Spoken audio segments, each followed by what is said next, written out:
Alright, so what do you have on your head? Talk to my wife. Don't look at me. She just comes in. You're like a puppy that she dresses up. She's like, let's just get dressed up like this. It's gonna be so cute. Apparently I'm supposed to be Susan Strong. Yeah, I hear you, Jory. I hear you. Meow. Yeah, you can meow. That's great. Another great contribution. Okay, so this is Beautopia, and this is another Susan Strong episode. Only the second one, right? That she's been in, and they... God damn this episode! It's like it builds up all this even more mystery! And it's like, damn it! This episode, she comes in and says that, tells Finn and Jake that she needs help stopping the glubs, or lub glubs? Love gloves. Love glubs. Which, I'm wondering if that's a reference to Return of the Jedi, because anyone that remembers the original knows the ending song was Yub called... Nub. Oh, was it Nub? Yub Nub. Okay, they sound eerily similar, but Yub Nub. nevertheless. Yeah, you remember the song. Oh yeah, it was a I horrible- love the Ewoks. It was a horrible song, but it was Bull catchy. crap. It was so catchy. Rules. Return of the Jedi, great movie. I don't care. the love. Okay. Alright, so she says that she needs help and needs the fire, the red flower, and I like that, the Kipling reference there. And they bring it down to their underground dystopia, and they have to light this flame to get rid of the glubs. God, that's hard to say. Love gloves. Love gloves. Sounds like love handles. Sounds like melting love handles. And there's enough for you to stretch just like the real chick. Yeah. You don't have I can't argue. Okay. So He's an ass. I don't like him anymore. you will stay because I'm the only one that take you seriously with that. It has no eyes. That's what's so creepy about it. Okay, we're really getting sidetracked. Alright, so they go and they defeat these things that look like just pool toys, but then they transform into these pretty cool looking demons. I thought those were pretty awesome, especially the way the teeth were designed and stuff like that. And they set a fire, they get rid of them all, and people can go to this area, and they have heat now, and they can set up whatever camp or whatever they do. And as they're leaving, they don't know if Susan's a fish person or a human, and she takes Finn's hand, puts it under her this, and we don't know what he felt, if it was a gill or nothing, and he just gets on the boat, walks off, and that's it. Son of a bitch! Because on the boat's a whole bunch of pretzels. Yes, and man, okay, it's already a lot of weird stuff, but the other really weird thing was that the Jake constantly be like, reminds me of my dad, reminds me of my mom. And it's like just these glumps of goo, and like one has a million mouths and stuff. I'm like, what? And does that come in again? Or is he I'm gonna just keep my going mouth crazy? shut on that one. Okay, I didn't know that comes in again, or if he's just acting crazy or what. But unlike the last one, this is another one that's kind of slower. It's definitely slower, but I think because they do have the character, they have the mystery and the legit atmosphere, I think it's okay. And, it's still got some good jokes in there, and quiet, Naruto. You gonna knock over the camera? Okay, we're getting so easily distracted. Okay. I like how he says we. But, okay, yes.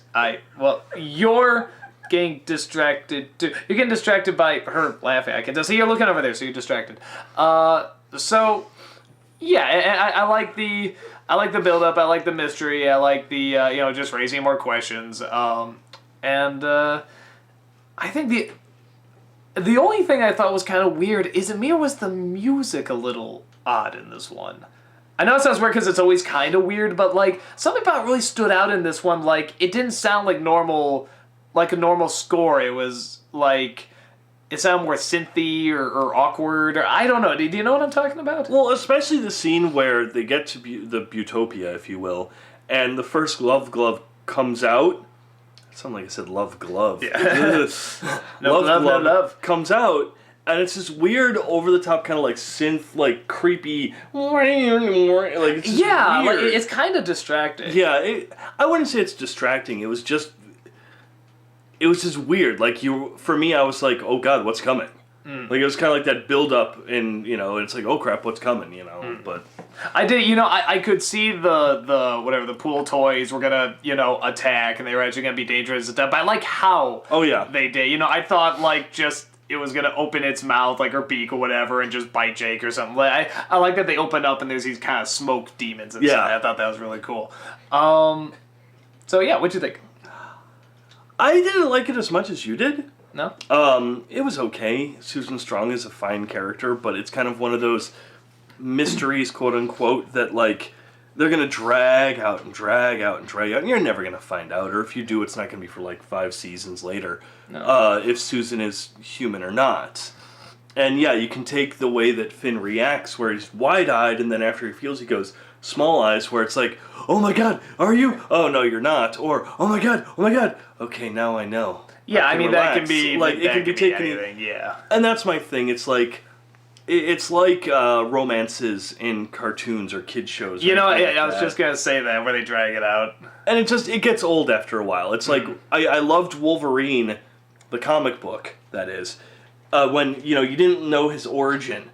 But when they started like filling in the like spots for the origin, it's like, okay, that's pretty cool. Then they started filling in more spots and making it more complicated, and it just got annoying. It's like, don't tell me anything or tell me all at once. Just don't drag it out either way. Well, here it's kind of the opposite. They're not telling you much. They're telling you more that just somebody knows. But that's what I'm saying. It's like, either tell me all of it once and get it done and over with, or just don't tell me at all. Stop tossing in these little tiny things where it's like, Well, but the whole show sort of works on a way that, very slowly it'll reveal certain things, and they've revealed it all at once. I don't know if that'd be as fun. I think for me, though, it's that they're not revealing much. It's too little. Yeah. A little is fine, but this is too little to reveal. Okay, no, I'll agree with that. Okay, like going back to like the Marceline episodes and all that stuff, they're revealing stuff and it's nice.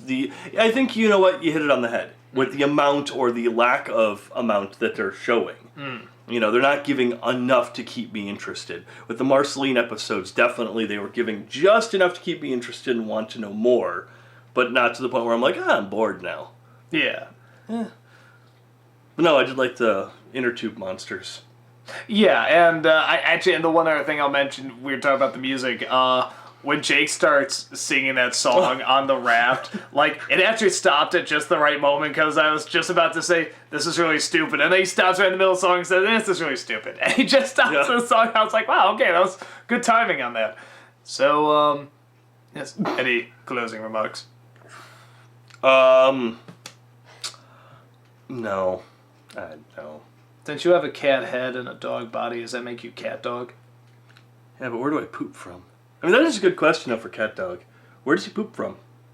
That like, is if the dog mouth many. eats, does he poop out the cat mouth?